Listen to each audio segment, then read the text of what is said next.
আমরা এবার জনগণের সাথে এমপির সম্পর্কটা সরাসরি করতে চাই। আপনারা চান কিনা?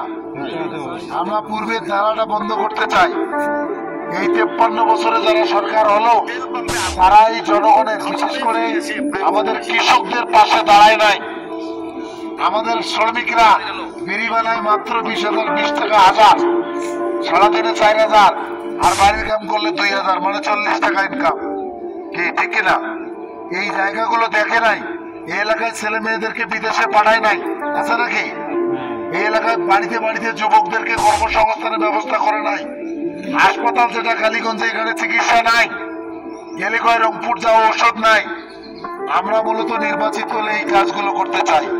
হাসপাতালে চিকিৎসার ব্যবস্থা করতে চাই, নারীদের কর্মসংস্থান, আমাদের যুবকদের কর্মসংস্থান, এবং আমাদের কৃষকদের যে ভর্তুকি আছে এটা উপজেলাতে ভাবা যায়। কোন মেশিন, কোন ভর্তুকির জিনিসপাতি আমাদের যারা কৃষক তারা পায় না। ভাই, আমরা একটা বার আপনাদেরকে সব দেখা হলো।